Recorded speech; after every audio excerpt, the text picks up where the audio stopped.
All right, guys, welcome in. It's Tuesday morning. It's time for Total Bases. I was talking to the guys off air, and so someone DM'd me, and they were like, "You haven't had any Major League Baseball plays the last 2 days," and my response was, I've played baseball basically every day all season long. I haven't been able to find a spot the last 2 days, and Bryan, I've seen a lot of sloppy play. I don't know if either of you guys have noticed this. I've really noticed it at AAA. I've really noticed it at AAA. I think dudes are ready to call it a season. If you're down at AAA, like the level of the caliber of play has dipped considerably, but it's absolutely spilled over into some of these big league games. And I got to be honest, it's made it very challenging to find good spots and be super confident on teams. Thankfully, one of the ones that really stuck out to me was the Reds on Sunday. I'm glad I didn't bet that game.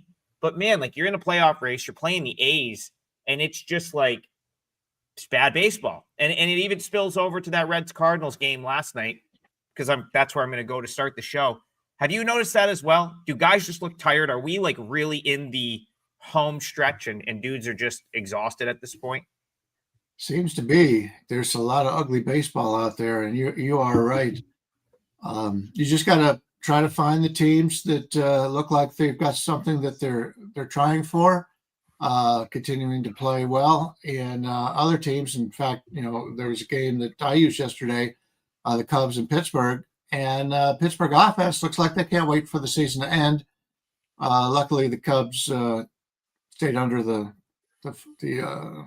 team total, but Pittsburgh's offense is dead. And I looked at that line originally, and I said, wow, we're getting Skeens at home at this number. And then I realized how bad the offense has been. And maybe these guys are just worn out. A lot of them, especially if you've got a lot of younger guys, aren't used to playing that many games, so they tend to wear out. Yeah, you got to look at every game individually. There's certain teams that have been out for a while, like the Angels. I'm going to be looking to fade.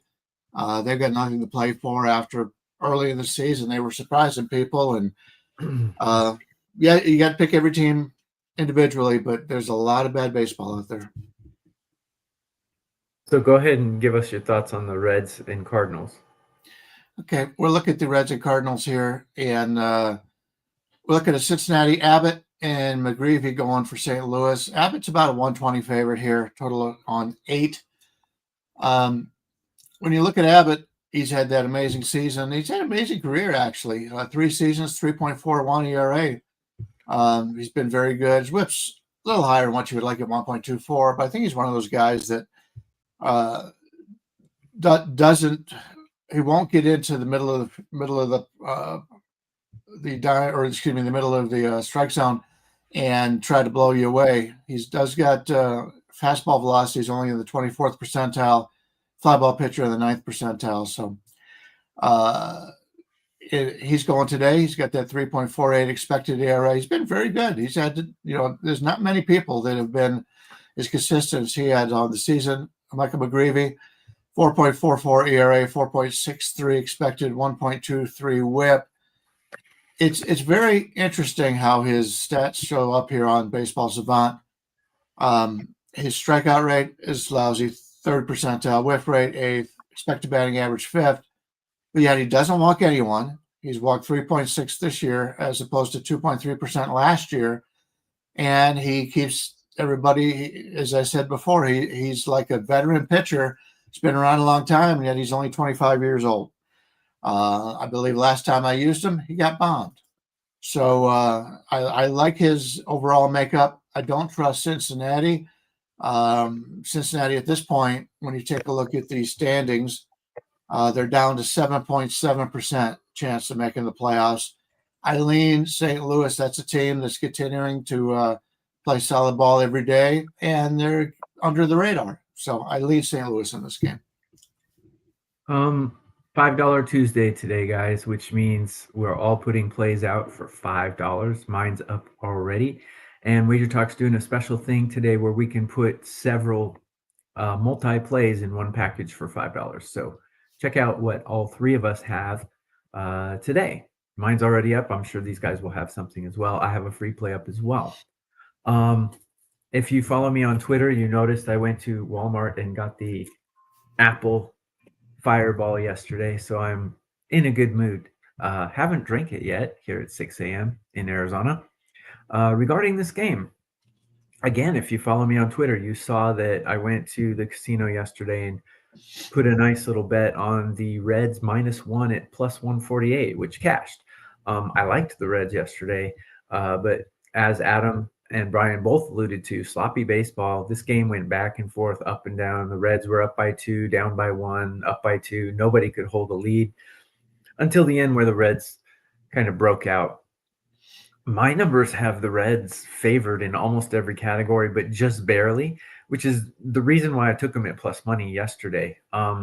If let's see what the odds are today. Cincinnati's -115, so I'm not going to take it at that. But if I were to play it, I would take Cincinnati again, because I just have them ranked a little bit higher. This is where prices come into play. When I have one team leading every category, but just barely, if I can get them for plus money, I will. But if anything minus money, I won't take it. So not on Cincinnati today.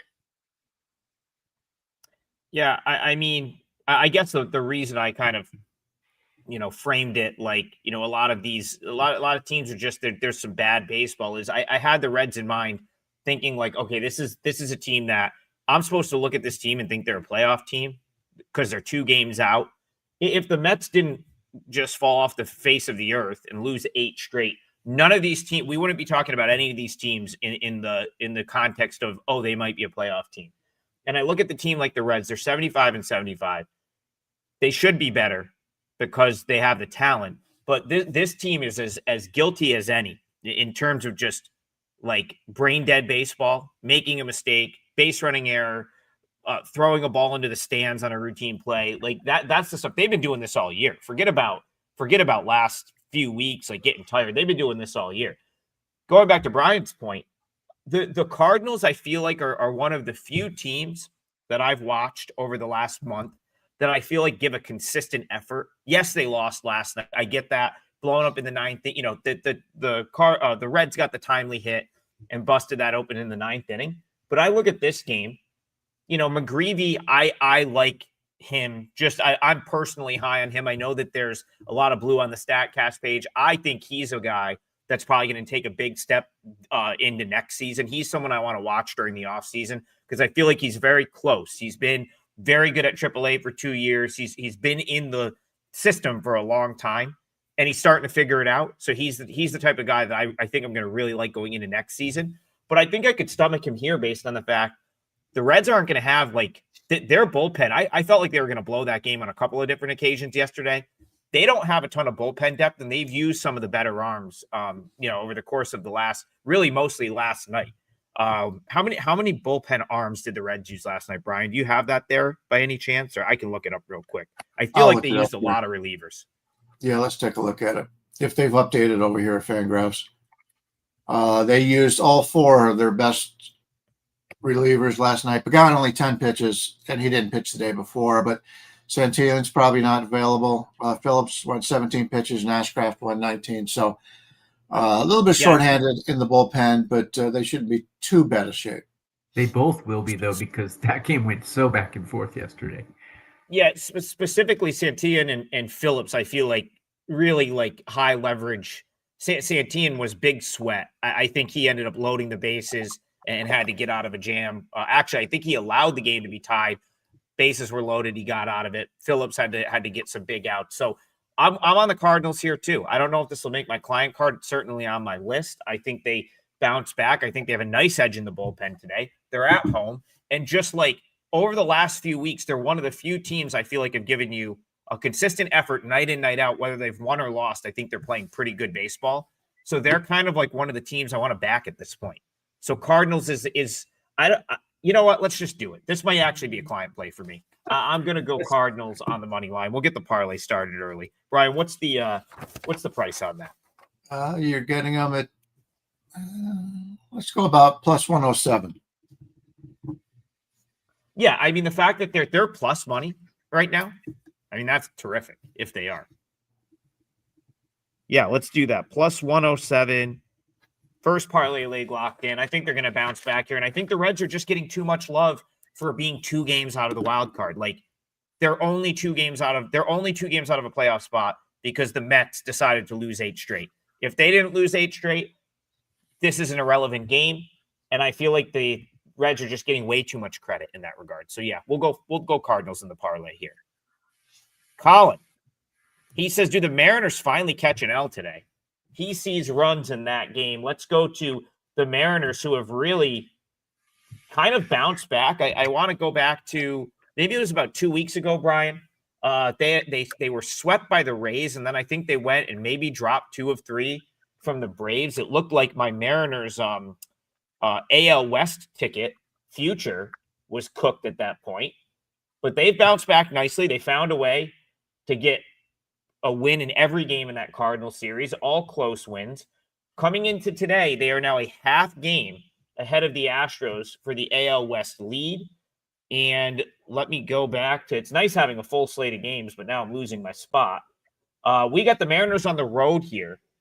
Logan Gilbert, Michael Wacha out in Kansas City. Do you see anything in this one? And do you want to comment on the total? Colin says he likes the over as well. Okay. Well, first off, Gilbert is about a 140 favorite over Wacha, who's back from the IL. A total of 8 to the over or 8.5 to the under. As I touched on Pittsburgh just a few minutes ago, they got hit, and so they're up at about the 130 range now. So we'll see how that one goes. But Logan Gilbert, as good as he has been this year, he's got 4 wins right now. He's 114 innings, which is about 90 innings less than what he had last year. He'll probably get one more start after this. So he's trying to end the season with a non-losing record. You know, last year, as good as he was, he had a losing record, 9-12 with a 3.23 ERA. In 5 seasons now, he's got a 3.59 ERA in the American League, which is somewhat better hitters slightly, but 45-36 career record now. Not the record you would see out of a guy with a 3.59 ERA, 1.06 career WHIP. But he's got a lot of red on his Statcast, which is what you like. But his average exit velocity is in the 13th percentile, barrel rate still worse than average, hard hit rate. So he's gotten hit a lot earlier this year. I think hopefully he's coming out of it. His expected ERA is only 2.86. So he's been his typical self. He just has been up and down. When he's gotten hit, he's gotten hit hard. Michael Wacha comes in, 3.45 ERA, 4.04 expected, 1.18 WHIP. He also has a losing record on the year. He's 9-10 with a 3.45 ERA, which tells you do not look at win losses if you're grading pitchers. But average exit velocity, 89th percentile, hard hit rate, 93rd percentile, walk rate, 79th. That's what he does. He keeps you off balance. He's not going to impress you with the strikeout rate, 16th percentile, whiff, 22nd. So we've got 2 guys that are pretty good pitchers here in this game. And but we're looking at a total of 8 in Kansas City here. That is kind of low. If you take a look at the park factors today, let's see if anything shows in this game. The wind blowing slightly in from right to left. They're expecting 6% more runs than a normal baseball game today. So the weather effect likes the over here. I have no opinion. Sorry, I couldn't help in that regard with the total, but Seattle's playing well. They've got the better bullpen, but I don't know if I want to lay that number here. Yeah, guys, a couple comments before I get to that game. A lot of you said I look old. Look, I'm under a yellow light, and it's 6 o'clock in the morning. So, by the way, I'm almost 56, so I am old. But the lighting is not helping. If you ever saw that Seinfeld episode where he's dating that woman who, when she's in the dark, she's ugly, and when she's in the light, she's good looking. That's what this is. I'm ugly for this week. So deal with it. The other thing is while I was here, I bought a Topps 1956 baseball set. Look at this. Is that sweet or what? We've got Hank Aaron. That's not a set. That's one card. Yeah, I know. The whole set is right here. You got the whole set? Yeah. I spent $6,000. Okay. All right. Because I know they're expensive because I used to collect cards. Yeah.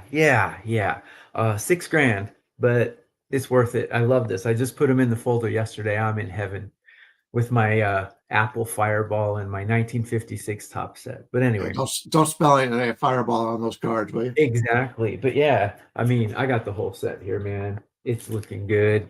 Anyways, back to this game. Uh, I don't see any other way to look than Seattle here. I mean, I agree that Logan Gilbert should have a better record, but I mean, his stats against Kansas City, there's two red flags here regarding Seattle. Number one is they're on the road. Gilbert's not as good as a pitcher on the road as he is at home, and Waka's got pretty good stats at home. But Seattle is just way better team. Looking at all my stats, they lead Kansas City in almost every category by a mile. Hitting, they're almost 18 points better than Kansas City. Bullpen, they're 14 points better than Kansas City. And starting pitcher, I've got Logan Gilbert ranked about 8 spots on a curve of 30 ahead of Waka. So overall, I got Seattle about 12 points better than Kansas City, and anything over 10 for me is a play on the side. So it's Seattle or nothing for me. Their bats are just they're heating up. They hit a cold spot. They're heating up now, and they've got playoff fever, and it's hard to beat playoff fever. Logan Gilbert's stats against these batters is not great. They're not great stats. I think he's got about a 760 OPS, which is a little bit over the Mendoza line. Average is like 230 something. I can deal with that. I think Seattle's just too much of a better team here not to take this game. Matter of fact, I'm going to make it my parlay leg. Sorry, Adam.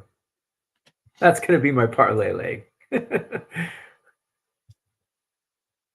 I think it's what is it right now? Minus 150 I'm seeing. I'm seeing even better. You can get 140. Seattle 140. minus 140. Adam, you're muted. Yeah, my dogs were going nuts. There's probably a mutiny in the upstairs of my house right now, where I have it set up. I can't see them. I have like a ranch, so it's like we don't have like an upstairs, but the whole basement is like furnished and whatnot. So I'm down here where I have my little like studio set up, and they're up there, and I can't see what's going on, but I can hear it, and it's like, you know, they're going nuts about something. I don't know. They probably see a squirrel. It's a dog party. Yeah. They've been drinking Stevie, I figured first of all, I could probably spend the rest of the show watching you break that set. Like that would I might actually be able to sit here for 2 hours and watch you do that. That is I'll awesome. do it while you're talking. And second, I figured it out. You look like, you know, those like photos. You're like in the I took this like as a kid with my family where you like put the costumes on, you're in like the saloon, and then like you take the picture and it comes out like sepia toned, or I think they might call it, like where it's like a little bit like, yeah. That's what you look like right now. So you don't look old, you just look like you're in that type of lighting. That's it. Old-fashioned. You know? Here's Ted Williams. Incredible. Anyway, that's awesome. It really is. I'll put some others, but look, I gotta say this quietly, but my mom is almost 80, so she likes everything dark. Even in the afternoon, she turns all the lights off and shuts the shutters. I'm like, Mom, what are you doing? So anyway, and all the lights are yellow. I love it though, because I had so many of those full box sets, but I grew up in an era where they overproduced cards, sadly. So like all of my late 80s, early 90s box sets are worthless because they just overproduced them. That's awesome. As far as this, listen, like I might have been wrong about Logan Gilbert. I still think the guy is pitching through something, but like credit to him for being able to just like suck it up. In my opinion, if he is hurt, you wouldn't really know by watching him pitch. Now, the reason I say I think he's hurt is because he went on the IL with a similar injury that ended up costing Garrett Cole this whole season. So I was basically like, okay, and I go back to that start where he got pummeled by the Phillies, and I'm like, man, something does not look right here. But since that start, 6 innings against the A's, 13 strikeouts, 6 innings against the Guardians, 6 strikeouts, 6 innings against the Braves, 7 strikeouts. Last time out against the Cardinals wasn't a super long outing, but he's still getting the strikeouts. I don't really want to bet against him right now, even though in the back of my head, I'm like, still feel like there's something maybe not like totally right with him, but he's just a dog. He's pitching through it, and he's looked great like the last 4 times out. So I'm not really dying to fade him either. As you guys know, the chat knows, I'm very, very invested in this Mariners team in a long-term standpoint. I need them to win the division. I've got them laddered in winning the American League, winning the World Series. So I'm with you, TB. I feel like they weathered that little patch of Rays weren't playing great baseball. And the Royals, are a team that they tried to stay in it for a long time. I felt like the Guardians kind of, put him out to pasture last week in that series a little bit. 6.5 back now.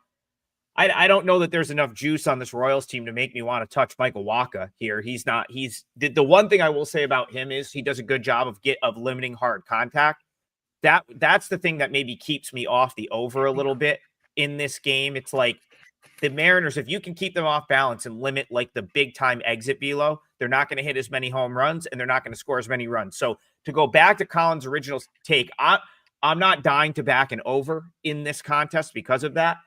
I guess I'm with TB. I think the Mariners right now can kind of see the finish line on potentially pulling off this division win. They've got the half-game lead. They're playing good baseball, and I'm just out on the Royals at this point. So I'm with you, TB. Mariners money line sounds good. All right, we're moving on. Let's go to Steve Duke says, who's pitching for the Giants? I think they're going to let's go to that game because this is another playoff implications game. Bryan Leonard, how about those Arizona Diamondbacks? TB, you got to get to a game while you're out there. They might be a playoff team again this year. I think the Phillies are coming. Yeah. Well, go look at you. I was looking at the D-backs last night. I was watching that game, and I'm sitting here. They win. They're a game and a half behind the Mets.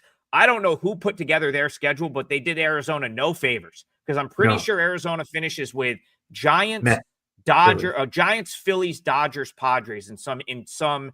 Those are the last 12 games. So Arizona has an absolutely brutal schedule coming up. I really feel like they need to take advantage of this series at home. The Giants are another one of those teams where they had this great stretch. I feel like they're fizzling out in front of our eyes right now. I know, Bryan, you haven't really been a big believer in this Giants team at all. Is this kind of what you expected to happen? And are you going to sort of continue to bet in that way? Because I know about a week ago, you said this Giants team's not for real. And the last 3 days, they've looked like a team that's starting to sort of fade. Right now, we don't know who the Giants starter is, so I won't comment much on it. But Rodriguez going for Arizona. He's the lefty, the veteran lefty coming back from a lost season a year ago. About a 125 favorite here, total of 9. And when you look at Rodriguez's numbers, 4.98 ERA, 4.30 expected, 1.55 whip, which is extremely high. He's always had a little bit of a high whip, 1.33 in his 10-year career. Hard hit rate, 91st percentile, average exit velocity, 83rd. But his fastball velocity is down to the 16th percentile. His numbers are not great, but, it's like I said, last year he only threw 50 innings. He's up to 137 now. He'll be better in the future, but this year he's had a down season. Don't know if I trust him, and without knowing who San Francisco is using, I can't comment on the game. Yeah, it's $5 Tuesday, guys, so grab our $5 plays. Wager Talk's also letting us put packages of multi-plays for $5. So go see what we got. I got a free play up and my $5 plays up. This is the last time I'm going to mention these cards, but I've just been going through Jackie Robinson, Sandy Koufax. These are two of the really nice ones. Here's Willie Mays. Can't really see it. Sell a few of those to Cooperstown. And this is the creme de la creme. Here's Mickey Mantle. Now this one in good shape is around $2,000 by itself, but mine's in bad shape. So I got this whole set for like $6,000. So normally this set goes between 15 and 16 grand, but they're ungraded and they're in not great condition, but it is a complete set. 1956 tops, amazing. I'm in seventh heaven. So, anyways, regarding this game, I agree with Bryan. There's a couple too many X factors here for me to bet this. The fact that no, here's a situation when one team is really late to release their starter, you can almost guarantee that they're going to be using their bullpen quite a bit, because even if it's a normal starting pitcher, he's off his schedule, and he's probably not going to go like 6-7 innings, right? You're probably going to get 4 to 5 innings out of him. So you can almost be rest assured there's going to be a lot of bullpen usage. San Francisco's bullpen has been really bad lately. I got them ranked 22 out of 30 in current form, but Arizona's I got it ranked 25. So we got two pretty poor bullpens here. Two lineups that are kind of cranking it. I got Arizona 8, San Francisco 9. So if anything, I would look to an over here. Erod, not my favorite pitcher in the world. I got him ranked 21 on a curve of 30 of all starting pitchers. So he's in the bottom 1/3 of all starting pitchers. And San Francisco's got a question mark at the top. So two bad bullpens, two lineups that can crank it. So if anything, I would look to an over. They are going to play with the roof closed. But yeah, this is a hitter's park, as we've said in previous shows. So over or nothing for me. Yeah, I'm looking here. Like, I usually can figure out who they might go with for a starter. I have absolutely no idea what San Francisco is going to do for a starting pitcher, which a lot of times that could be. So they're either going to call someone up from AAA, who I can't even figure out whose turn it would be, just like here offhand, because the Sacramento doesn't have a listed starter for today. And so yeah, I kind of agree. Like, this actually might be a bullpen game for the Giants, just a true like piece it together bullpen type game. I've said this a few times in the last week. I really think the Diamondbacks, they're the closest team in this race that to like a legitimate playoff team. If they didn't have like big time injuries to their bullpen, AJ Puck, Justin Martinez go down early in the season, Zach Gallen have like I know he pitched okay last night and he's maybe been better of late, but have a terrible year, like to his standards, they would be the team in the playoffs. So to me, like there's some intrigue there for me, because I look at it and say, okay, well, if the pitching can hold up here, like this is a playoff lineup, no doubt, even without Naylor, even without Suarez, like they have a playoff caliber lineup right now. And so that's something that's appealing to me. So, Eduardo Rodriguez, who I do not like, I've said it on this show quite a bit, but I don't like him relative to what Arizona paid him, where he was sort of in the pecking order. I think he's thrown the ball much better of late. Like he's kind of quietly, I don't think he's earned his contract yet by any means, but he's quietly been better. And if you look at like what the standard has become for pitching in Arizona this year, he's actually not the worst option right now. Look at his last couple starts. Like I said, quietly, no one's talking about it. 6 1/3 shutout ball against the Giants last time out. 6 innings, 1 run, 4 hits against the Red Sox. 6 innings of shutout ball against the Dodgers. So, you look at his numbers quickly. 4.98 ERA, not impressive. He's I still think you could say he's generally been a disappointment, but he's been a lot better of late. I gotta imagine he's going to be better than whatever San Francisco puts out there today. So I'm going to be following the Giants pitching situation closely. But like, what do you see a market price for that yet, Bryan? Is it like minus 130? Because that's a bargain if it is, in my opinion. You're looking to play the Arizona side? Yeah, but it's not up many places. You can get 125 out there right now. I mean, that's again, like I don't know what San Francisco is going to do with their pitching, but if it's going to be a bullpen game, or they're going to call someone, whoever's might be Hayden Birdsong. I can't remember when Birdsong last pitched, but it really depends on who they've got down there. Diamondbacks minus 125 at home, I don't think is a bad bet. Is Lantern Roop ready to be? I know he started his rehabilitation, but is he ready to come up? Because if he comes up, I would rather see him than Rodriguez. Yeah, that's a good question. I didn't catch his I didn't catch any of his rehab. So if he did, it was like sort of, under the radar. Maybe he didn't start. I'm gonna quickly try to pull that up now because I mean, listen, if Roop is out there, that's not a guy I personally want to bet against. So that would be a no play for me.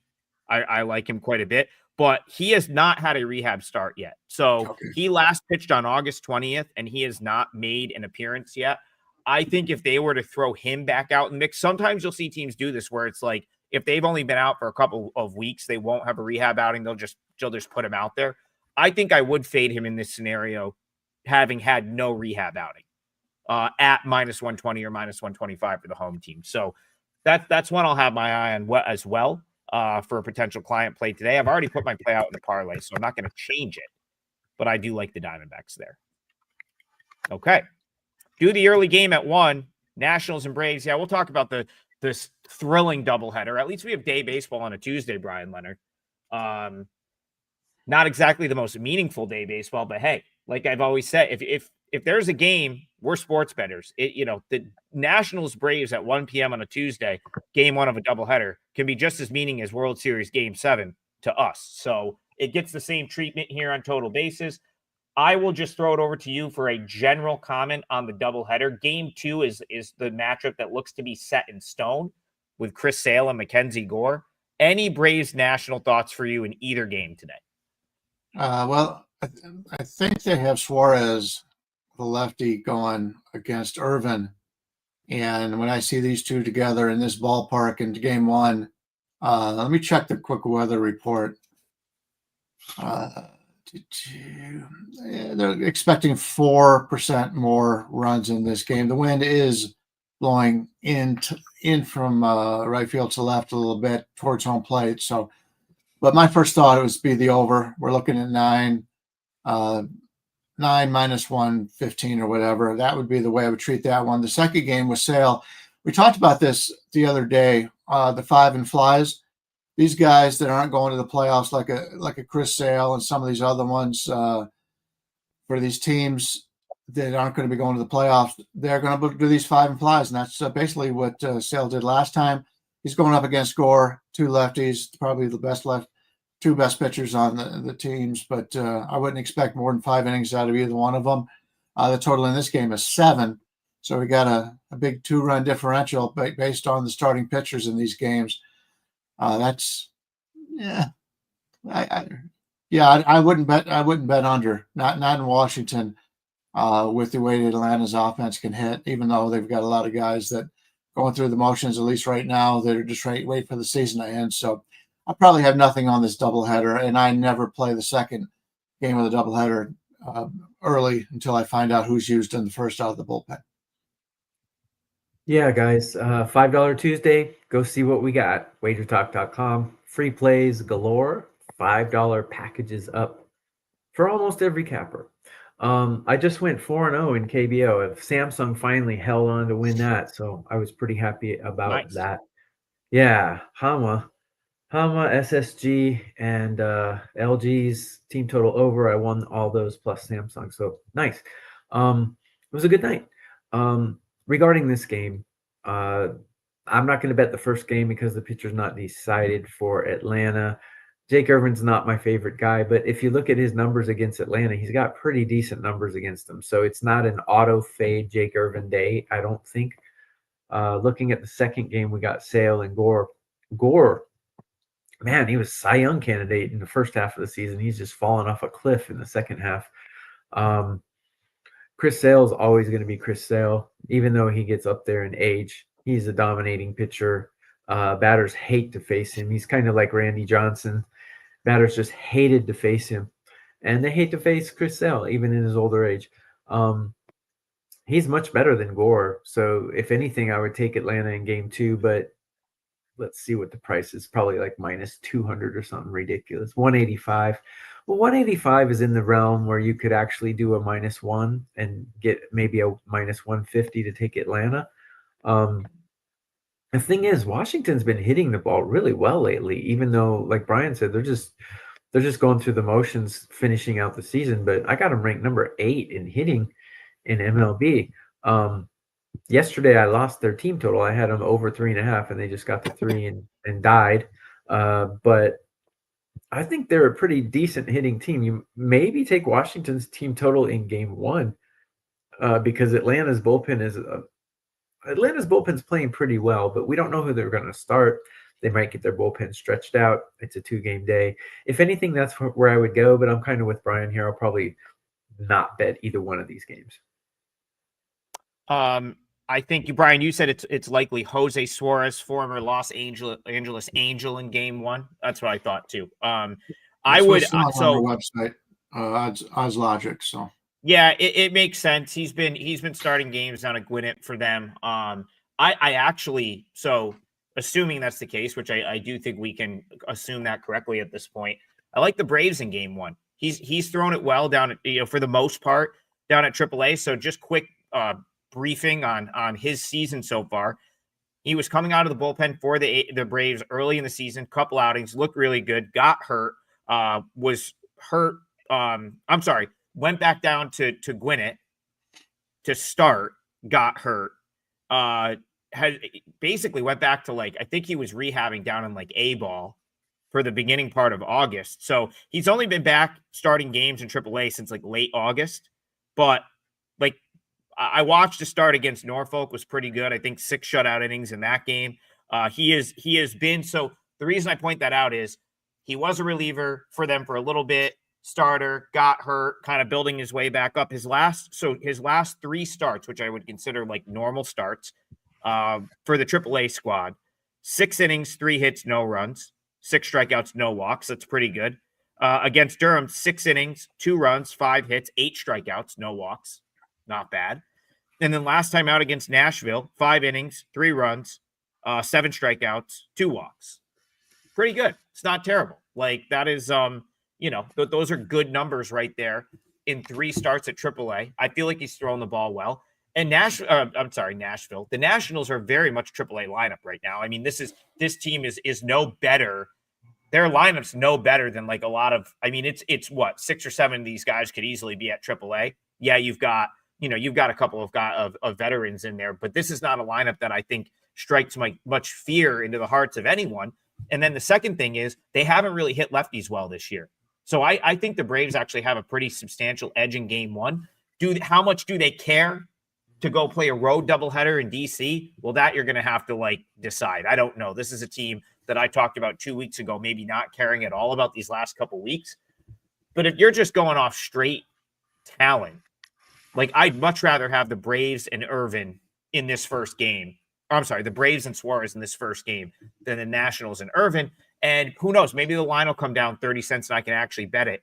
I think it's minus 140 right now. I have no interest at that price, but you never know. Sometimes these doubleheader games take some money. It's a standalone game.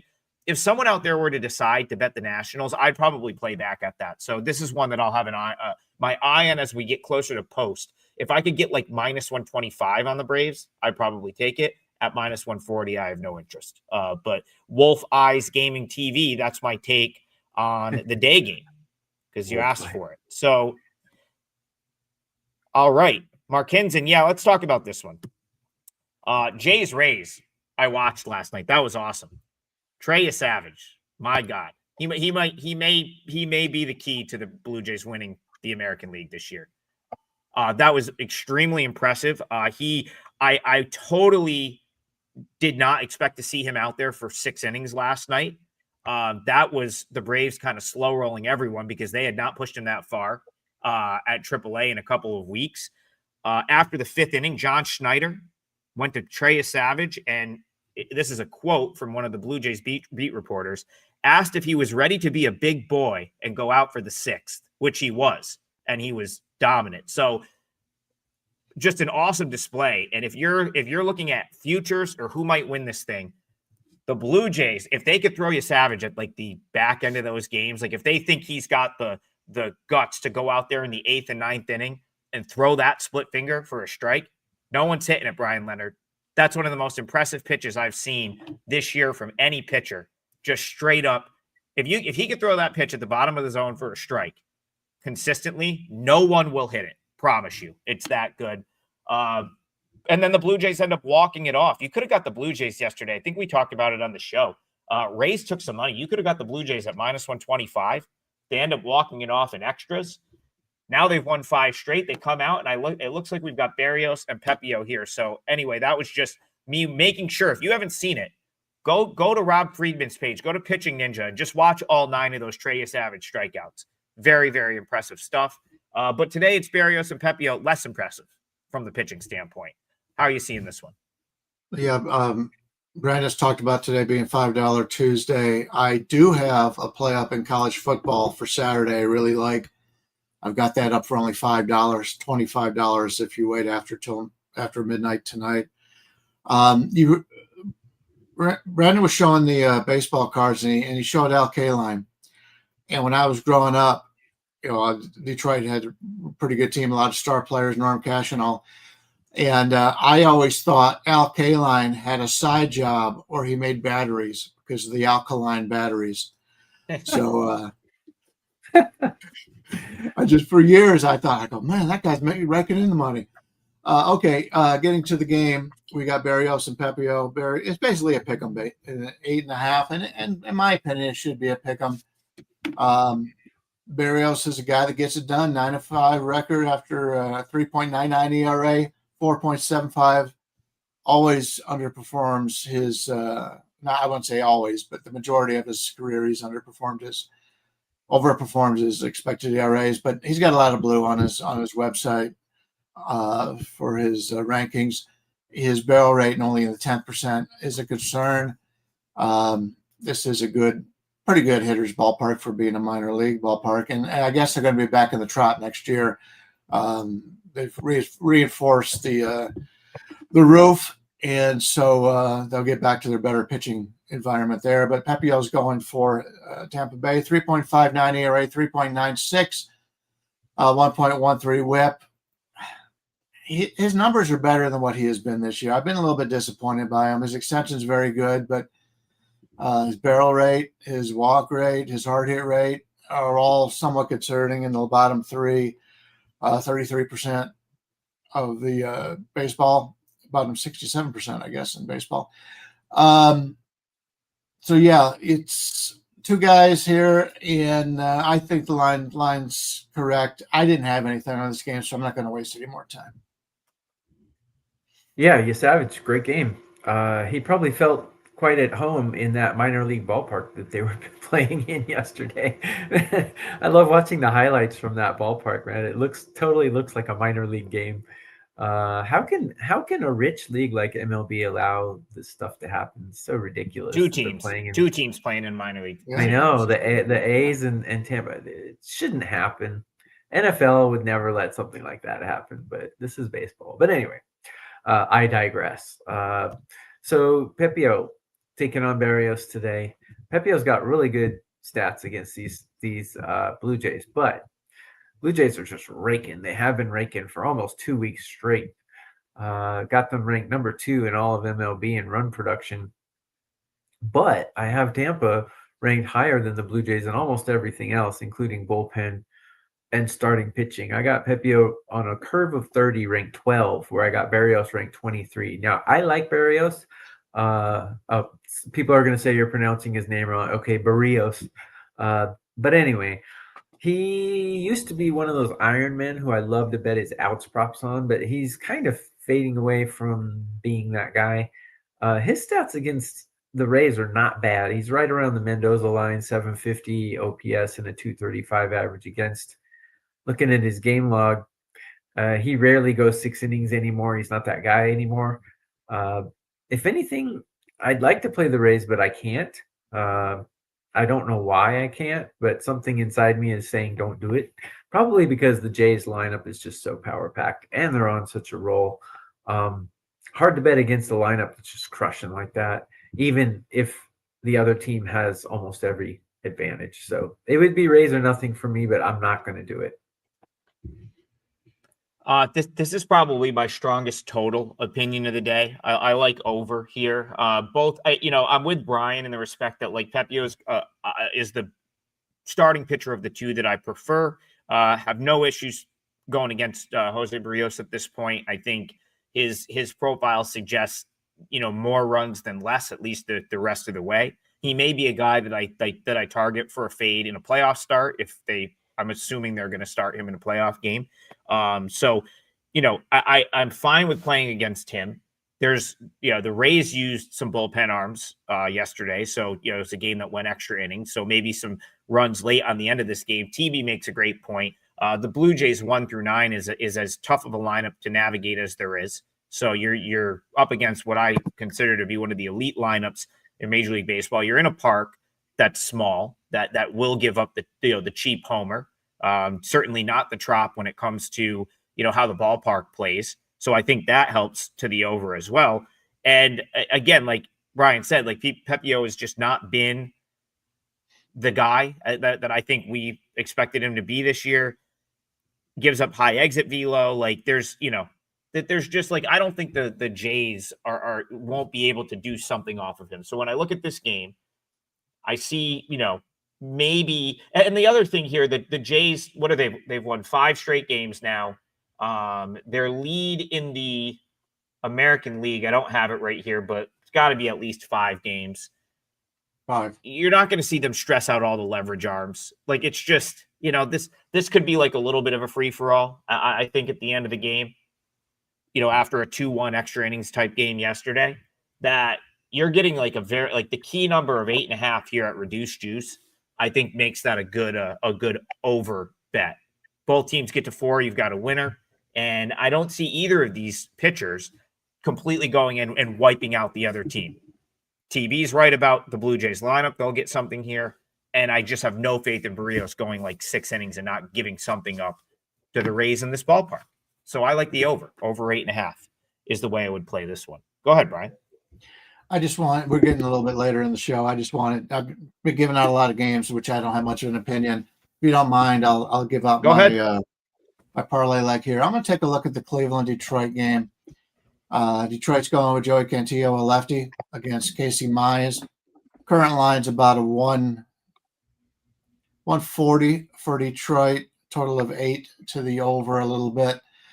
When I'm looking at this game, and when I'm looking at any game right now where you've got a lefty going against Detroit, I'm probably going to have a nice lean here or a play on the lefty.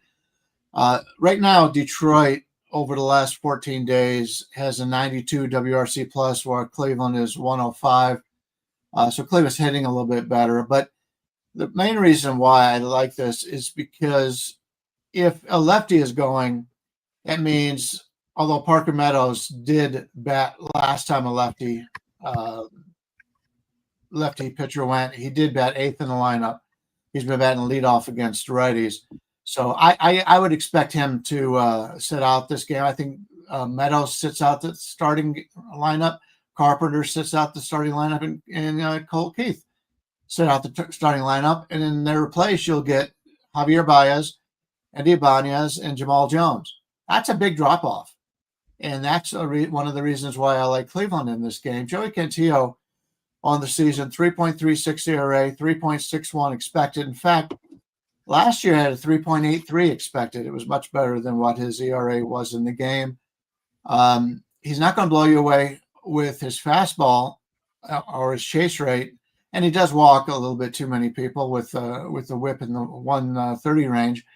But his extension's in the 99th percentile, 6'4", and his whiff rate's great, his strikeout rate's great, and his barrel rate is great.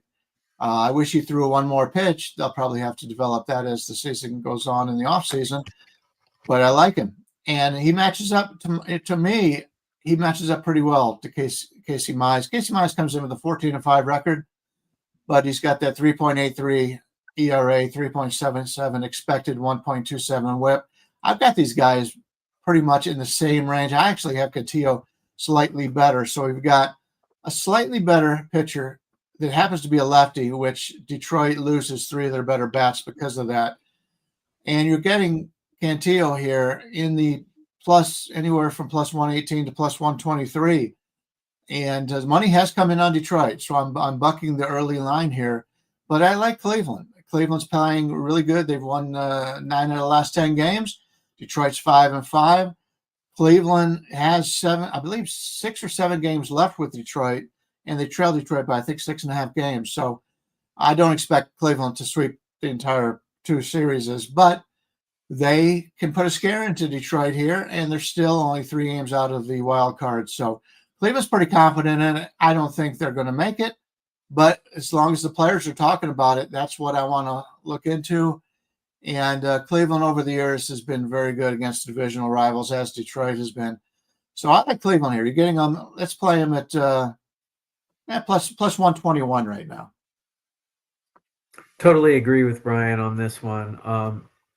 Cantillo is much better pitcher than Mize, and the bullpen for Cleveland much better than Detroit. The only area where I see Detroit being better than Cleveland in current form is hitting, but like Bryan said, Detroit is basically going to coast it out and play their best players sparingly just to keep them in form, but not really trying to win games, but just trying to keep them in form for the playoffs. So totally agree with that, Cap. I would go with Cleveland here as well.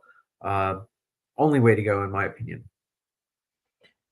Yeah, the Tigers have been exactly what I thought they would be this month.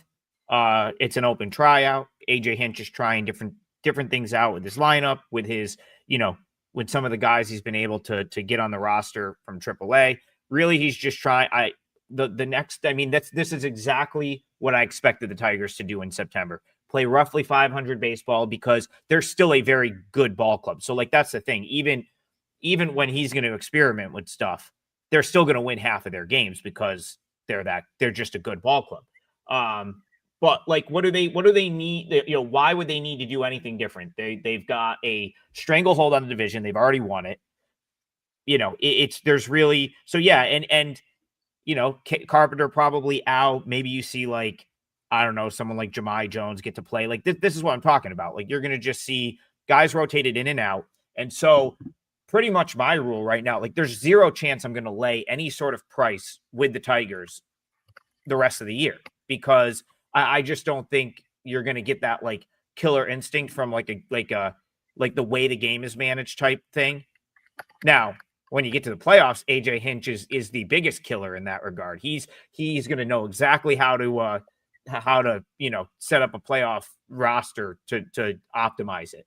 But right now, that's just not the goal. The goal is putting guys in situations that might fail, because you got to see if they've got the ability to do that 2 weeks from now when it really matters. So yeah, no chance I'm going to lay a price with the Tigers. I don't really care for Mize personally. He's been more of a fade for me this year than anything. And, Bryan, Cantillo's growing on me. I talked about him way earlier this year. He went to Columbus. They decided that they were going to stretch him out and make him a starter.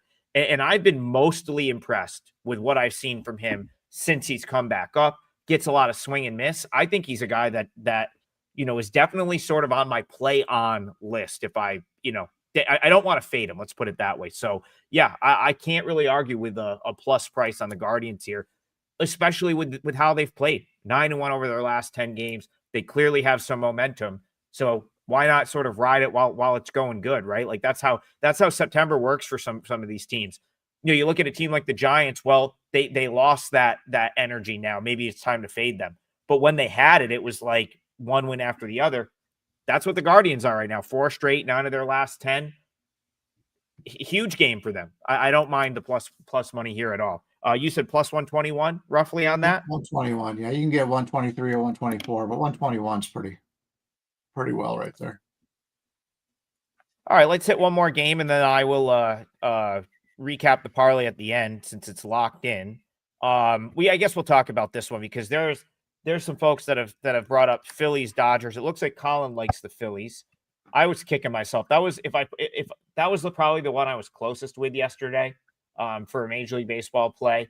I can't say that. It was either Phillies or Rangers, and they went 1-1. But still, thought the Phillies plus money was crazy. They ended up getting it done. We have Phillies Dodgers out west again. This will be the degenerate special, Bryan Leonard. I think this is the last one to go. Looks like Shohei's going to start. And we have Christopher Sanchez on the other side. Any interest in Phillies Dodgers for you? Yeah, I'm glad at least we got a chance to talk about what could be the most talented 2 teams in baseball going against each other. But saving the best for last. Phillies, both teams are locked into the playoffs for such a long time, but Sanchez going for the Phillies. He's been pitching very well. He had a hell of a season. Ohtani going for the Dodgers. He's been up to 5 innings now, so we'll see how this goes. Right now, the Dodgers are about a 130 favorite, total of 7.5 to the under. And it's tough playing 7.5 in this good hitting ballpark, at least for home runs, with two powerful teams in Philadelphia and the Dodgers. So I may, if this game hits 7, and right now it's at 7.5 minus 15. If it ever gets down to 7, I think I'm gonna jump on that and play the over. But obviously, both pitchers a lot of talent. Christopher Sanchez, 13-5 out of the season, 2.57 ERA, 3.08 expected, 1.11 WHIP. He's been great and everything, and he only throws 3 pitches: the sinker, the change, and the slider. He does it without basically throwing a 4-seamer. But you got Ohtani going for the Dodgers, and right now Ohtani is the guy that has been very good, and he's starting to stretch himself out. Unfortunately, as I'm looking here on the StatCast page, they don't have any of the stats for Ohtani on here right now, so it must have been late in the day when they made that announcement that he was going to pitch. So I don't have those exactly on me, but we know what we get out of Ohtani. Like both these offenses as well as the starters, but if I can get that down to 7, I may play the over. Yeah, Phillies bullpen struggling. I mean, even last night they won the game, but blew the save in the 9th inning to give it up and go into extras. The Dodgers bullpen is playing better, but man, their best 2 pitchers in their bullpen, Vesia and Tryon, both gacked it away last night. And, like Bryan said, 2 powerful lineups, 2 bullpens that are pretty shaky, but we got 2 really good starting pitchers. And one thing to note, though, Ohtani's numbers against these batters, very poor, actually. If you look at his career, he's got 67 at-bats against them with a 284 average and a 987 OPS. It's alarmingly high. Doesn't look like any particular guy is doing a lot of damage against him, but overall, those are very bad numbers. So if anything, I would go with the Phillies again today here, but I can't because Dodgers are just too talented. And according to my numbers, the Dodgers bullpen is playing better right now than the Phillies bullpen, which my eye test doesn't agree with, but my numbers are telling me that. So when what I see and what my numbers say don't jive together, I just stay away. So that's how I see it. Huge numbers edge on the over here, especially if that gets to 7. I mean, I know you have 2 very, very good pitchers on the mound, some decent bullpen arms, but that's crazy. And I think you could even get a juiced 7 some places right now, which if that was like minus 120 or better, I'm not a big fan of like laying juice on total in Major League Baseball. I think that's like a long-term, maybe not the best idea. But I mean, the Phillies have used some pen, so there could be runs there. The thought process that like even against Sanchez or Ohtani, that you don't get a couple of guys on and someone hits one out. Yeah. I mean, what is it? Theoretically, all it takes is 1 on both sides, right? Like 1 guy on, home run, 2. 1 guy on, 2 guys on, home run, 3-2. Suddenly, if you have an over 7 and that happens, I mean, you basically have the rest of the game to get 1 run and then get to like at least pushing that on that number. So yeah, that's that line I have about a full run off on the total of where it should be. That's the only way I could play this. We have to be the over, just way too low, even with the 2 good pitchers. Go ahead, Bryan. Yeah, if you take a look at the last 2 weeks, Philadelphia leads the majors in WRC plus at 140. The Dodgers are 4th at 120. So both teams are hitting very well. They are. Somebody come in there and bet that under so I can get that 7 at a good number. Yeah. You can even if you got 130. Yeah, that's tough. I don't think you want to lay minus 130 on Major League Baseball totals, but yeah. I mean, honestly, at this point, I might even take that 7.5 is playable in my opinion. Like it sucks to not have that nice flat 7 because a 3-3 game is not like a free roll. But man, like it's like 1 or 2 home runs, like you're probably gonna get dangerously close to 3-3 at some point, and then who knows what happens. No doubt. Ghost runners, like two of the top 3 hitting teams in MLB, Yeah. hands down. All 7 right. seems We are very, at very the end of the attainable. show. We are at the end of the show. Yeah, we need to hit one of these parlays, but hey, we have hovered around even on the parlays for like the last month or so. I think we're just waiting for the grand finale here. We've got a couple weeks left plus the playoffs, so a lot of opportunity to still get in the plus. And the thing is, like if we're today's parlays plus 662. If we can hit one of these a week, we're gonna finish ahead. So that's the goal tonight. 3 sides, 3 full game sides. Very simple here. Although we know it's never going to be simple to try to hit a 3-teamer. But 3 full game sides. Cardinals for me, Mariners for Tokyo Brandon, Guardians for Bryan Leonard. Cardinals, Mariners, Guardians, plus 662. That's your 3-teamer for today. Appreciate you guys tuning in. $5 TV's Tuesday. $5 Tuesday. I've got a college football play up as well. My $5 play last week was a 4%er on the Miami Hurricanes, won by $1 million. So hopefully, you know, I will disclose. I think it was my only college football win of the weekend, but still, if you just bought it for $5, all you know is the one win. So come back and get this week's. Maybe it'll work the same way. But anyway, me and Bryan Leonard tomorrow. TB, I think it's on his trek from Phoenix to Vegas. Is that true? Tomorrow at this time, I will be in a car heading towards Wickenburg, Arizona. It's absolutely terrifying. I'll be One of seeing our Bryan in favorite little Vegas. towns, by the way. I'll see Bryan in Vegas tomorrow night. So I won't be on the show tomorrow. It is a gorgeous but terrifying drive. I'll just say that. Beautiful drive, absolutely terrifying. How's it Yeah, terrifying? that's because Just a lot of open spaces if you get a flat tire, if you run out of gas or I spent electricity or whatever. many hours in my youth driving between Tucson and Phoenix from college, and about 2 hours of nothing. And so actually, we story. have I know nothing. we got to run, but the hottest day in Arizona history, I was driving and my car steamed out. Yeah, no, It was we have nothing in the Northeast, but our nothing is not as spaced out as your. degrees.